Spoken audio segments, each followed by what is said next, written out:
우리 시온성가대의 귀한 찬양을 감사합니다. 하나님께 영광을 돌리실 때 우리도 은혜를 받았습니다.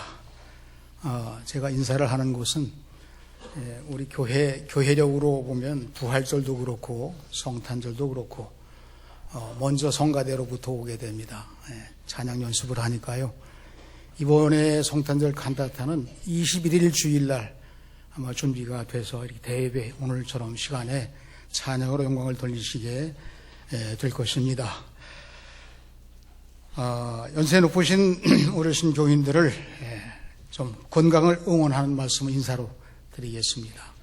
좀 부상이 있으신 분들도 다 오늘 아침에 뵈니까 오셨네요. 또 잘 못 나오시는 분들도 오셨고 그래서 응원하는 마음으로 인사를 드립니다. 더욱 건강하시고 하나님의 은혜가 풍성하게 임하시고 우리 모두에게 주의 평강과 은혜가 함께 하시기를 축원합니다. 제가 요즘에 설교를 길게 하지 않겠다고 속으로 마음 먹고 그동안 시간을 그런 대로 잘 지켜왔습니다. 그러다가 혹시 길게 되면 미리 양해를 구하려고 그래요. 오늘 조금 길어지겠습니다. 오늘 길어질지 혹시 몰라서 미리 말씀을 드립니다. 어르신 교우들을 좀 응원하는 차원에서 이 말씀드리니까 그렇게 좀 잘 들어주시면 감사하겠습니다. 오늘 아침에 그 인터넷 뉴스를 보니까 우리나라 축구 선수들이 해외에 많이 진출해 있는데 영국에서 프로축구 활동을 하고 있는 손흥민 선수가 아주 뛰어난 활약을 했더라고요. 혹시 보신 분들이 계신지 모르지만 굉장히 아주 기쁘게 생각됐어요. 이 자기 진영 페널티 박스에서 출발을 해서 혼자 단독으로 몰고 가서 상대방 골문까지 가서 골인을 시켰어요. 그때 이 거리는 70m를 갔다고 그러네. 약 한 100m 전후가의 길인데 70m를 달려서 혼자 드리블을 해가지고 거기 상대방 막는 선수가 8명이 있었다고 그래요. 그 8명 사이를 다 뚫고 들어가서 골을 했는데 여러분들 다 아셔서 그런지 아니면 재미가 없으셔서 그런지 별로 저는 감동적이었어요. 정말 멋지었습니다. 우리나라 선수가 해외에 나가서 온 세계에 뉴스거리가 됐다고 하는 게 얼마나 대단한지. 그러면서 제가 축구 얘기 하나 하려고 합니다. 인생을 축구에 비유를 했어요. 게임 전 준비, 이제 운동 경기가 시작되기 전에 그때의 나이를 25세라고, 25세까지 인생을 준비하는 거라고. 축구 게임 시작하기 전에 25세까지는 게임 전 준비 기간. 전반전은 언제까지인가? 50세까지. 내 나이가 50세 안에 이하로 들었다면 전반전을 치르고 있는 위치에서 지금 인생을 살아가는 겁니다. 그러면 후반전은 몇 살까지인가? 75세까지. 저도 거기 들어갑니다. 전반전도 잘해야 되지만 선수를 점령해서 전반전에 만약에 승기를 잡으면 후반전까지 그런 대로 무난하게 승리할 수 있는 가능성이 높은데 그렇기 때문에 후반전은 더 중요하죠. 75세까지 열심히 살아가는 겁니다. 여러분 혹시라도 좀 난 나이가 먹었으니까 적당히 살자 이렇게 생각하시면 안 돼요. 지금 후반전 더 중요한 후반전을 뛰고 있습니다. 그러면 이제 후반전 끝나면 게임이 끝나는 거잖아요. 그렇게 생각되지만 연장전이 있는 거예요. 연장전. 몇 세까지냐? 90세까지 연장전. 여기 75세 넘으셨더라도 연장전 더 중요합니다. 더 중요하죠. 그렇죠. 그때까지 뛰어온 90분 넘어서 연장전 30분 정도 되는데 그거 더 중요해요. 그때도 멋지게 자기 인생을 열심히 사셔야 된다는 말씀으로 응원하는 겁니다.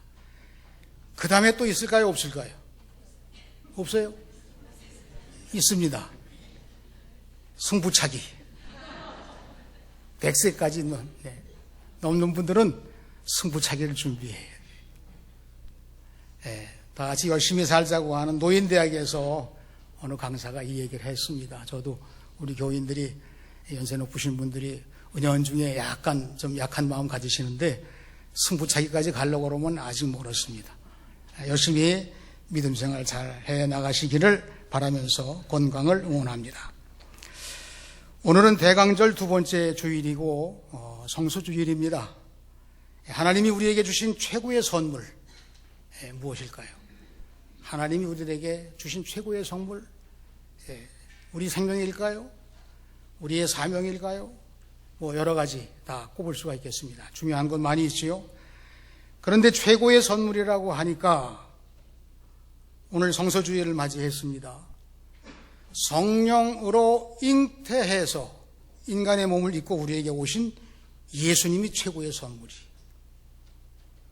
성령으로 감동하셔서 감동받은 기자가 우리들에게 주신 하나님의 선물 성경이 최고의 선물이, 두 가지가 다 최고의 선물입니다. 그런데 이 두 가지는 하나예요. 사실은 왜 하나냐면 성경의 주인공이 예수님이거든요. 최고의 선물, 우리가 보물 1, 2, 3, 4, 5 여러분 개인적으로 다 가지고 있으면서 방 안 어디에 숨겨놓았겠지만은 우리가 가지고 있는 이 최고의 보물은 우리 인격을 드러내요. 우리 삶의 가치를 드러내요. 우리의 미래를 방향 잡는데 내비게이션 같은 역할을 하는 거예요. 그래서 성경을 저는 오늘 말씀에서 인생의 교과서라고 그렇게 말씀드리려고 하는 거예요. 인생의 교과서예요. 여러분 학생들이 공부하려고 하면 교과서 없이 안 되잖아요. 그래야 학년도 올라가고 다음 세대를 준비할 때 많은 지식을 습득하고 훈련을 쌓는 거 아니겠습니까? 왜 성경이 인생의 교과서냐? 그 속에 하나님의 능력이 있어요. 여러분 경험하셔야 됩니다. 지적으로도 능력을 주시지만 우리 감성적으로도 능력을 주시고 특히 믿음의 능력을 주셔요. 성경을 정말 가까이 하는 사람이 믿음이 좋은 거예요. 왜냐? 성경이 우리들에게 주시고 있거든요. 그 믿음을 선물로. 그러면서 성경은 또 약속입니다. 그러니까 과거로 살아갈 사람은 성경 말씀 필요 없어요. 그러나 미래로 살아갈 사람은 성경이 필수입니다. 성경은 약속이기 때문에 하나님의 약속이에요. 우리 인간의 생사화복을 주장하시고 이 세상을 창조하시고 섭리하시며, 섭리하신다는 말은 이렇게 간섭한다는 뜻이에요. 감리교 신앙 고백입니다. 그래서 우리가 열심히 자의적으로 자원해서 자유롭게 신앙생활을 하는 그 속에서도 하나님은 성령님으로 우리를 적절하게 우리를 격려하시기도 하고 유인하시기도 하고 담대하라고 힘을 넣어주시기도 하고 그런 가운데 우리가 살아가고 있는 거예요. 그렇기 때문에 여러분 오늘 우리가 예배를 드리면서도 말씀 예배예요. 성경 말씀을 오늘 예배의 중심에 삼고 지금 제가 부족하지만 말씀을 서로 나누면서 하나님께 주시는 은혜를 우리가 이 마음속에 간직하고 우리의 삶의 미래를 향해서 정진하는데 그 말씀으로 살아가며 승리하려고 하는 것입니다. 오늘이 성서주일이잖아요. 그러니까 성경 찬송도 불렀는데 조금 표현은 어려운 것처럼 보이지만 사실 내용은 쉬운 거예요. 이 성경을 읽을 때 여러분 성경 읽을 때 어떤 생각을 가지고 어떤 마음을 가지고 어떤 것을 가지고 읽으십니까? 성경 읽을 때 속회 그 예배에 참석을 해서 예배를 드리다 보면은요 성경 어지 몇 장 몇 절입니다. 그러면 그때 벌떡 일어나. 왜냐? 안경 가지러 가는 거예요. 안경으로 쏘고 봐야 되는데. 그런데 이 성경을 볼 때 안경으로 물론 봐야 되지만 우리가 성경을 보는 관점이 있어요. 자기가 가지고 있는 생각이나 방법이 있는데 그것을 신명기 관점이라고 그래요. 뭐 어려운 얘기 아닙니다. 순종하면 복을 받고 불순종하면 고통을 받고 회개하면 구원받습니다. 이런 공식이에요.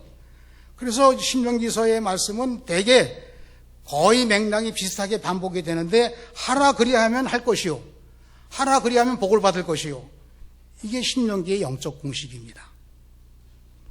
근데 이제 이걸 제가 소개해 드리는 것은 이 신명기의 관점으로 시작해서 전체 성경이 다 같이 말이 우리 몸의 핏줄처럼 흐른다는 거예요. 흐른다는 거예요.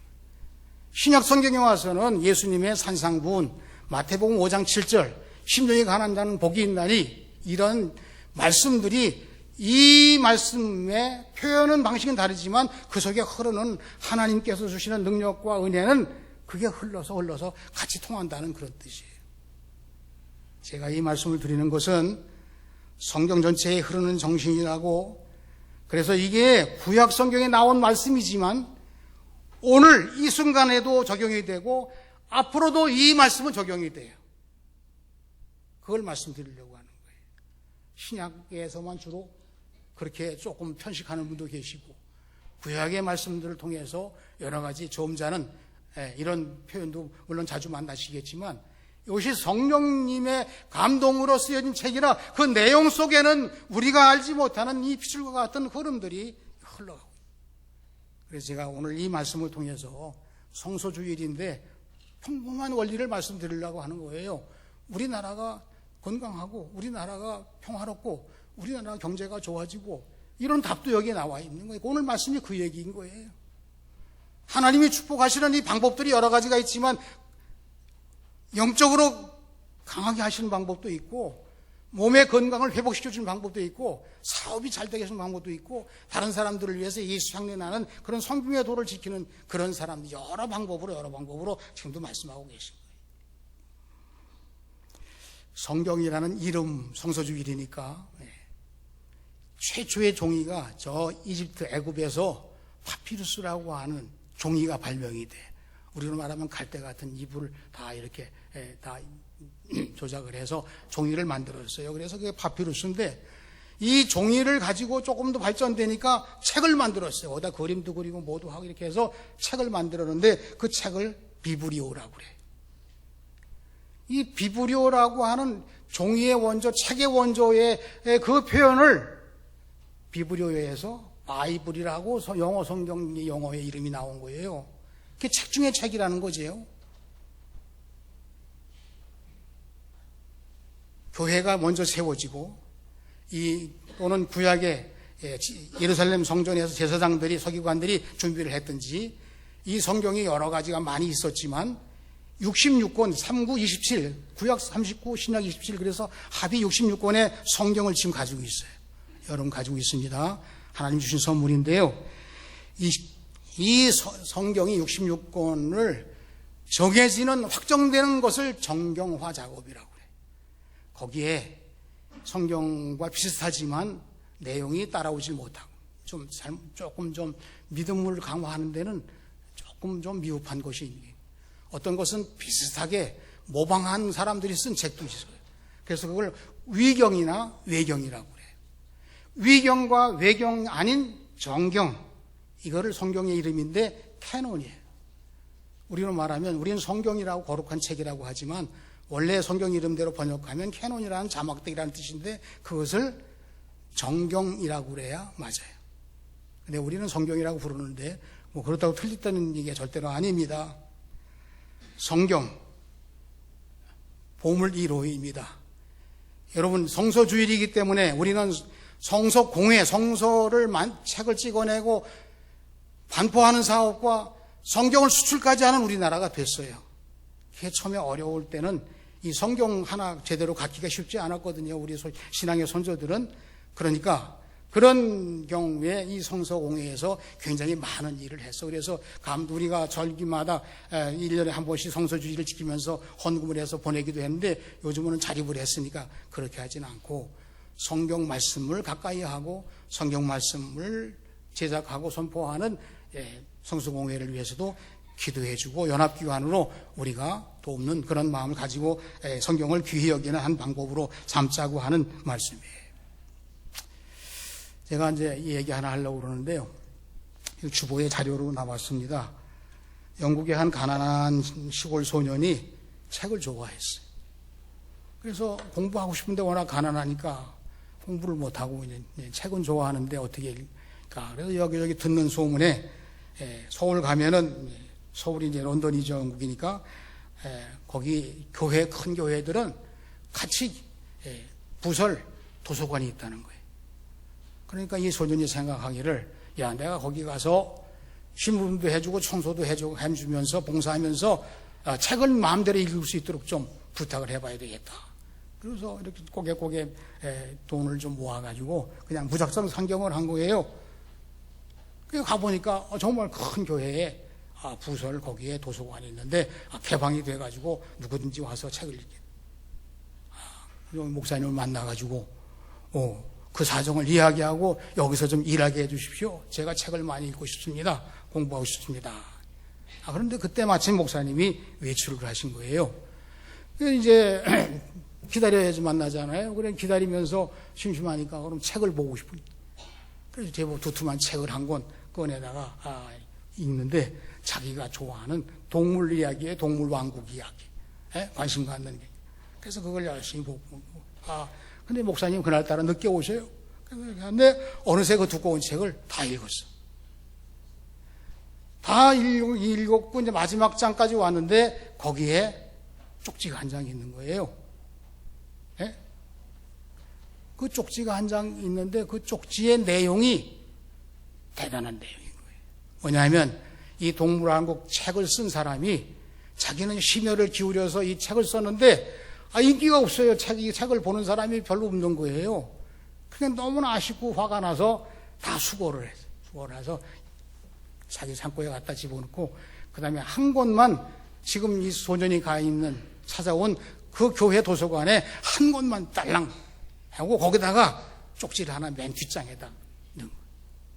이 소년이 다 읽고 마지막 장에 이게 무슨 쪽지가 있지? 그 쪽지를 이렇게 펴보니까 거기에 이 책을 다 읽은 사람에게 400만 불을 유산으로 상속합니다. 감동이 안 오시는 것 같아요. 400만 불. 얼마예요? 400만 불이면 40억 원이요? 40억 원? 네? 그거를 상속한다는 거예요. 거기다 뭐라고 그랬냐? 이 책을 읽어주셔서 감사합니다. 런던 법원 서류함 1136호에 들어있는 서류를 받아가세요. 그래서 법원에 가서 법원이 서류 넣는 함에 1136호에 가서 거기서 꺼내보니까 유산 상속 400만 불을 상속하겠다는 그 말이 거기 쓰여 있더라니까. 아직도 안 놀라시는 거예요? 네. 이 소년이 진짜 큰 은혜를 받은 거 아니에요, 사실은.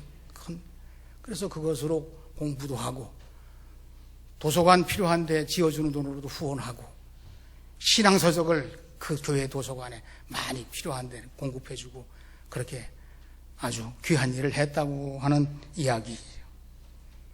그래서 이제 제가 그런 예가 얼마나 진짜 있을 수 있는 일이겠습니까? 대단한 일이죠. 어쩌다 한 번 있는 거죠. 저는 이렇게 생각을 했어요. 성경 신구약을 다 읽으면 맨 뒤에 하나님께서 여러분들에게 000 그런데 다 읽기도 전에 시작하자마자 벌써 하나님 말씀을 듣는 순간부터 시작해서 벌써 하나님이 백지수표를 다 여러분들에게 주신 거예요. 하나님 말씀 가까이 하시고 잘 읽으시고 주여라 묵상하시고 그 말씀 속에서 복된 길로 나가시고 하나님이 감춰놓으신 복, 예비하신 복을 다 받고 누리는 우리 모두가 되시기를 주님의 이름으로 축원합니다. 요즘 우리나라가 어렵습니다. 아니 어려운 위치에 있어요. 우선 한반도라는 위치가 어렵고 또 주변 나라가 열강이다 보니까 어렵고 우리나라 정치가 또 어수선해서 어느 편 들어서 얘기하는 건 아닙니다. 절대로 쉽지 않은 그런 과제이기 때문에 어렵습니다. 그러니까 정치도 어려울 수밖에 없다고 하는 얘기. 그러나 이제 크고 작은 나라가 다 같이 가난한 나라든 부자 나라든 간에 모두가 다 공통적으로 각 나라마다 부국 강병책을 역사적으로 옛날부터 부국 강병책이에요. 부자 나라, 강한 나라. 그래서 군대도 대단하고 그리고 경제력도 대단하고. 그러나 때때로는 그게 잘 안 돼서 어려운 나라도 참 많이 있습니다. 경제적으로는 좋은 조건이 많이 있지만 정치가 잘 안 되고 또 주변에 침략의 야욕을 가진 나라들이 은근히 속국으로 만들거나 그렇게 하는 경우. 오늘 역시 뉴스에 나온 내용인데 북한에서 우주성을 하나 쐈다고 그래요. 그래서 아이고 이게 성탄선물은 알지인데 그런 일 하면 안 되는데, 나라가 어려우면서도 핵무기 개발하고 그러는 거는 부국 강병책에 들어갈 수가 없죠. 그러나 이제 오늘 우리가 이 말씀을 보면서 뭐 그렇게 하고 저렇게 하든 많은 방법이 있지만, 우리 예수 믿는 사람들 우리 안의 관점에서 이건 틀림없는 사실이에요. 하나님께 달려 있다고. 그러면 예수 믿지 않는 사람들은 뭐 밖에 있으니까 그 사람들에게 영향이 없나, 그렇게 그 사람들은 주장할지 모르지만, 우리 예수 믿는 사람들은 우리도 하나님께 달려 있고 그들조차도 하나님께 달려 있다는 거예요. 그러니까 이 말씀을 믿든지 안 믿든지 하나님께 달려 있다고. 그게 성경이지. 하나님 말씀을 읽고 지키는 자들에게 보장된 은혜가 오늘 읽은 말씀이에요. 이게 가나안 땅에 들어갈 때 주어졌던 말씀이든 오늘 우리에게 주시는 말씀이든 또 앞으로 받는 사람의 말씀이든 간에 어쨌든 하여튼 하나님께 달려있고, 이 말씀을 읽고 지키는 자가 하나님 은혜를 보장하신다, 이 말씀이거든요. 사실은 경제적인 복을 받습니다. 내가 복을 받으니 만민보다 훨씬 더하여. 그 당시에 만민보다 훨씬 더하여라고 하나님께서 복을 주신 말씀. 정치적으로도 복을 주십니다. 너를 당할 자가 없이 내가 필경은 그들을 진멸하리라. 하나님 말씀대로 살아가는 사람에게 주시는 아주 기본적이고도 원칙적이고도 이 말씀 속에서 모든 일이 일어나고 있는 거예요. 예수 믿는 사람들이 성경이 왜 우리에게 인생의 교과서냐? 이걸 믿을 수 있도록 하나님 선물 주셨잖아요. 첫 번째로 하나님 말씀대로 살 때 복을 받습니다. 너무 쉽잖아요. 하나님 말씀대로 살 때 복을 받습니다. 우리가 생각이나 말이나 다른 사람과 대화할 때나 뭐 모든 일을 할 때 어떤 때도 다 하나님 말씀을 기준으로 해서, 그래서 행동해 나갈 때 그게 문제가 해결되기도 하고 하나님 우리가 행하는 일이 잘 될 수도 있는 것이고 또 어려운 문제도 해결할 수가 있는 거예요. 하나님 말씀대로 살 때 복을 받는다고 하는 이 주제는 가나안 땅 입성을 목전에 둔 이스라엘 백성들을 향해서 주신 축복이에요. 여러분, 어려울 때 주신 축복의 말씀이에요. 너희가 이 모든 법도를 듣고 지켜 행하면, 아까 신명기 관점이라는 말씀 드렸죠. 자, 행하면 되리라, 그런 얘기죠. 너희가 이 모든 법도를 지켜 행하면이라고 하는 이 표현이, 이 말씀은 하나님께서 이스라엘 백성들이 가나안 땅에 들어오기 전에 모세를 시내산 높이 올라오게 해서 그에게 주신 말씀이에요. 모세를 통해 내려주신 십계명과 같이 부대로 주신 율법 조항들이, 그게 이 모든 법도라는 말씀이에요. 주신 거예요. 가나안 땅에 들어오기 전에. 그런데 이제 목전에 있을 때 다시 한번 강조하시는 거예요. 신명기서가 다시라는 뜻이거든요. 다시 한번 설교하시는 거예요. 지켜 행하는 것은 순종하는 삶입니다. 말씀대로 지켜 행하면 만민보다 훨씬 더 강한 경제를 가지고 살 수 있다. 그 얘기. 여러분, 지금 이스라엘 백성들이 가나안 땅 목전에 있다고 그랬잖아요. 그럼 현재 지금 그 사람들의 옷차림이 어떨 것 같아요? 옷차림. 40년을 광야 생활을 하고 지금 여기까지 온 거잖아요. 40년 동안 별로 옷은 해지 않고 다 했다고 그러시지만 지금 초라하게 짝이 없는 그 200만 명하고 300만 명쯤 되는 인구들이 이 방랑자처럼 다 이렇게 40년을 걸어왔어요. 아니, 40년뿐이 아닌 거예요. 그 전에 애굽에서 해방될 때 430년을 노예 생활하면서 거기에 쪄들어서 죽기 못해 살던 사람들이 이 사람들이. 그러니까 어려움으로 말하면 430년을 노예라 하고 40년을 광야에서 방랑하다가 가나안 땅에 입성을 했는데, 그런데 그들에게 만민보다 훨씬 더한 경제적 축복을 누릴 수 있다고 이렇게 말씀하신 것이 과연 이게 우리들이 이거 읽으면서 쉽겠습니까? 그래서 이제 더 들여다보는 거예요. 어떻게 그런 말씀을 하셨나? 여러분, 하나님 말씀대로 살면 이미 자리 잡고 있는 가나안 일곱 부족 필요죠. 그 주변의 사람들보다 훨씬 더 잘 살게 해 두시라고 하는 이 축복의 말씀, 약속의 말씀은 성경에 나와 있는 대로 읽어드리면 여호와께서 네 열조에게 맹세하신 언약을 지켜주시는 결과로 주어지는 축복이다.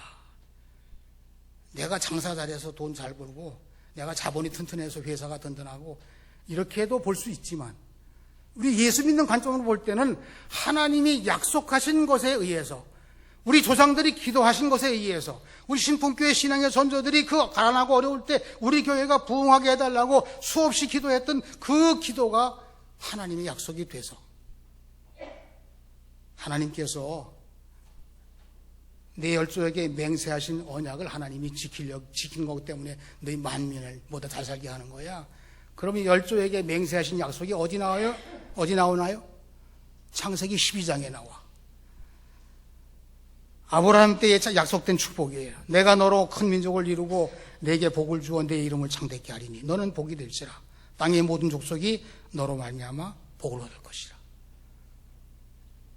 이 약속을 하나님이 이 백성들에게 했기 때문에 너희 다 모르지만 난 너희 조상하고 이 약속을 해서 그 약속을 내가 지키는 그런 결과로 전능하신 하나님이 이 노예 생활을 마치고 유랑하는 그런 백성들이 지금 겨우 살면 다행이라고 생각하는 그 패배감에 젖어 있는 그런 노예 생활에 어떤 것도 할 수 없이 누가 시켜야 하는 그렇게 반쪽짜리 인생을 살아온 그들에게 하나님의 약속의 말씀이 그 사람들을 뜨겁게, 하나님이, 우리는 하나님 백성인데 하나님 백성 살아가라고 이 가나안 땅에 들어가는 건데,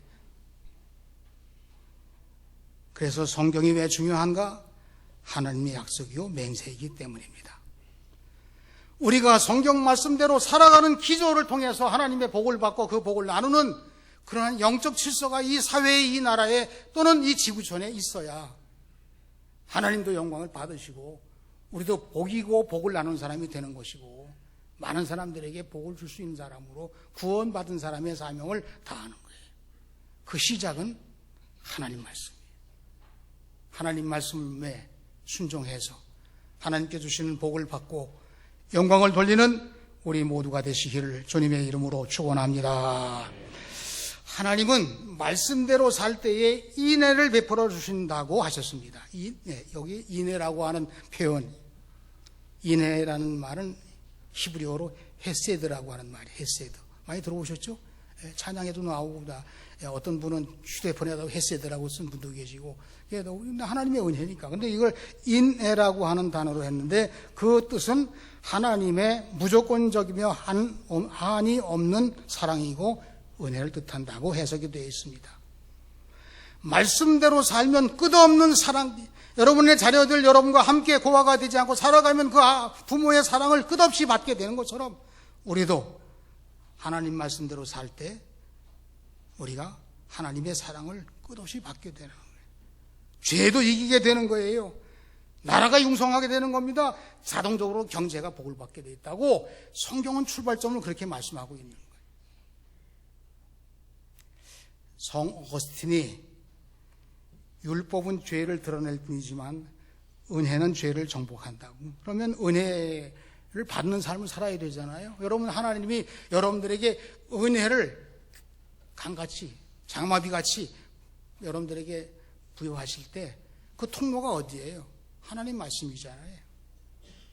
그래서 우리가 말씀을 상고하는 거예요. 끊임없이 뭐 지식적으로도 좀 배워야 되고 그러지만 그래도 하나님 말씀이 내게 울컥하고 나를 감동시키는 말씀으로 다가오고,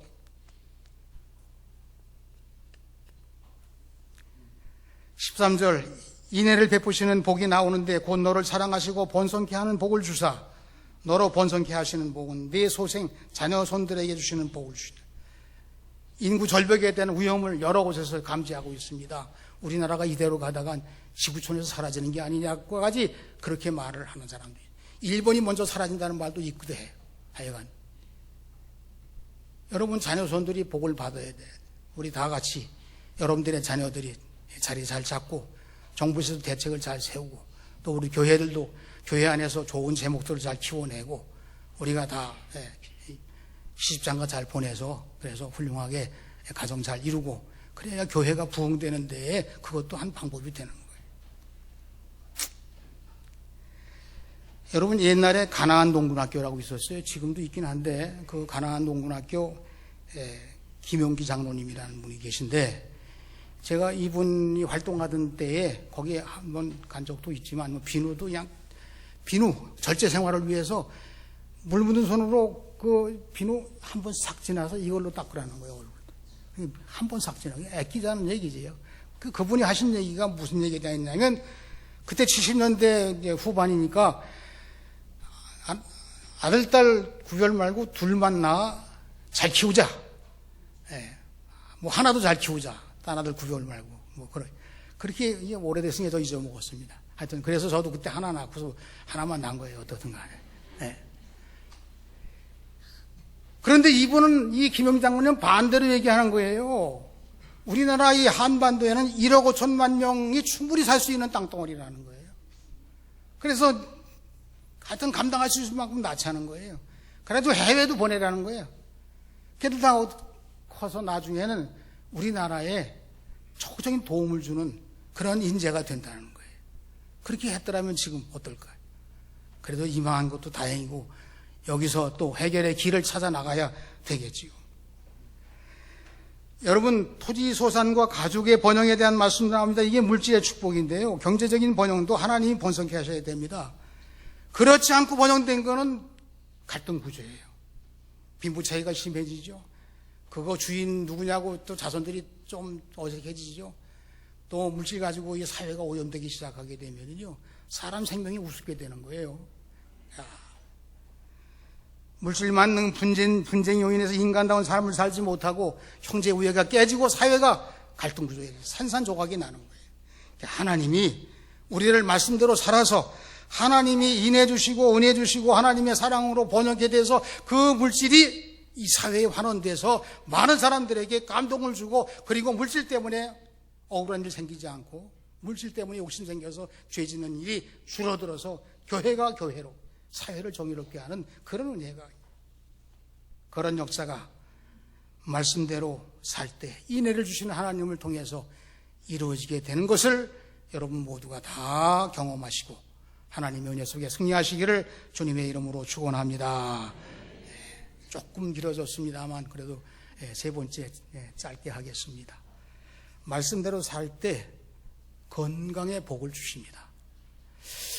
의사들이 공통적으로 말하는 게 이 진료를 하다 보게 되면 치료 속도가 빠른 사람이 있고 어떤 사람은 더딘 사람이 있어요. 그래서 보니까 더딘 사람은 이 침대 밑에다 약을 다 했는데도 불구하고 안 먹고 여기다 지 맘대로 침대 밑에다 넣고서 그냥 자기 신세 타령만 하는 사람이에요.